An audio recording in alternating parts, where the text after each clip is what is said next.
सुबह सवेरे अकेले वन में टहलने के लिए निकला।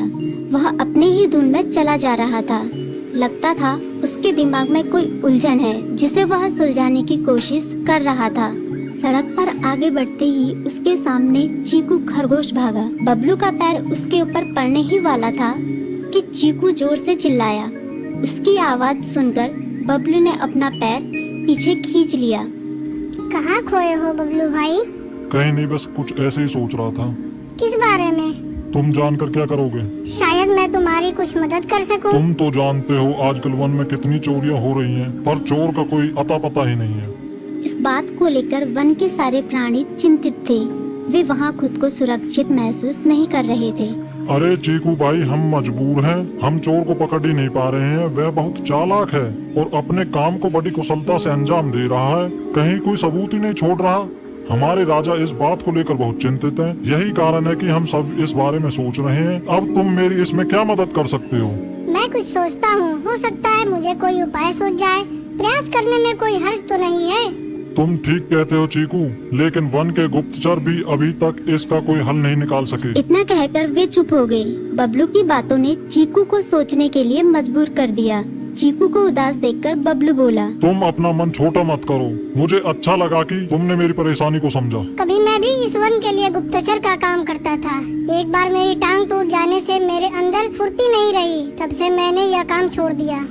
चीकू, तुम चाहो तो यह काम दोबारा कर सकते हो। वन के प्राणी ज्यादातर दिन में भोजन की तलाश करते हैं, वे रात को आराम करते हैं। तुम दिन रात दोनों में ही भोजन की तलाश में निकल सकते हो सकता है रात को तुम्हें कुछ ऐसी बातों का पता चल जाए जो हमारे काम की हो।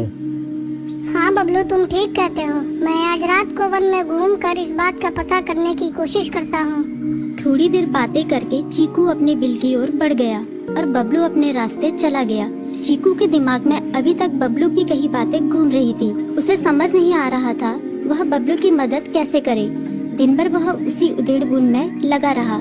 शाम होते ही चीकू कुछ सोचने लगा और वह चुपचाप बिल से बाहर निकल आया। चीकू की पत्नी ने देखा तो बोली, इस समय कहाँ जा रहे हो? बाहर खतरा है। खतरा तो सुबह भी रहता है, लेकिन खतरों से डरकर हम भूखे तो नहीं मर सकते। मैं बाहर घूम कर आता हूँ। इतना कहकर चीकू रात को बिल से बाहर निकल आया। कुछ दूर जाकर उसकी नजर बंकू उल्लू पर पड़ी, जो कुछ ही दूरी पर था। वह पेड़ की डाल पर बैठा अपनी गर्दन चारों तरफ घुमा रहा था।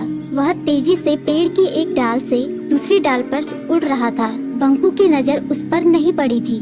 कुछ सोचकर चीकू पेड़ के पीछे से बाहर निकलकर थोड़ी खुली जगह पर आ गया और वहाँ से बंकू उल्लू को देखने लगा। बंकू ने चीकू को अंधेरे में भी देख लिया, पर उसने उसमें कोई उत्सुकता नहीं दिखाई और अपनी गर्दन चारों ओर घुमाता रहा। चीकू बड़ी देर तक बंकू की हरकतों पर नजर रखे रहा। वह थोड़ी देर तक खुले मैदान में खड़ा रहा, पर बंकू ने उसे देखकर भी अनदेखा कर दिया।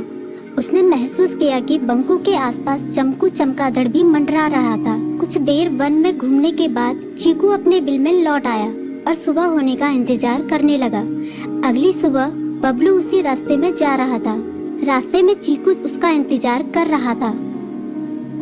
आज बड़ी जल्दी आ गए बबलू। हाँ, आजकल मुझे चिंता की वजह से नींद नहीं आती। कोई नई खबर है क्या? यकीन से तो मैं नहीं कह सकता, पर मैं तुम्हें ऐसे प्राणी का नाम बता सकता हूँ जो शायद चोरों की मदद कर रहा है। कौन है वो? बंकू उल्लू। इतना कहकर चीकू ने रात की घटना उसे ज्यों की त्यों सुना दी। इसे सुनकर बबलू का माथा ठनका। बबलू की आंखें चौंधिया गई।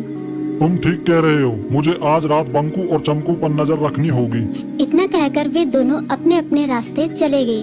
बबलू रात को अपने साथियों के साथ बंकू पर नजर गड़ाए रहा। उसकी संदिग्ध गतिविधियों को देखकर बबलू ने उसे उसके साथियों चंकी और संकी लोमड़ के साथ पकड़ लिया। बबलू ने सख्ती से पूछताछ करनी शुरू कर दी। तुम इस समय बंकू चमकू के साथ क्या कर रहे हो? हम चारों दोस्त हैं, इसलिए साथ बैठकर बातें कर रहे हैं। चमगादड़ और उल्लू की दोस्ती तो समझ में आती है, पर लोमड़ के साथ दोस्ती कैसे हो सकती है? सख्ती से पूछने पर दोनों ने अपना जुर्म कबूल कर लिया और सभी चोरियों के बारे में बताया जो उन्होंने कुछ दिन पहले वन में की थी। बबलू ने उनके चोरी का सारा सामान भी बरामद कर लिया। बंकू और चमकू को अभी तक समझ में नहीं आ रहा था कि वो इतनी आसानी से कैसे पकड़ में आ गई।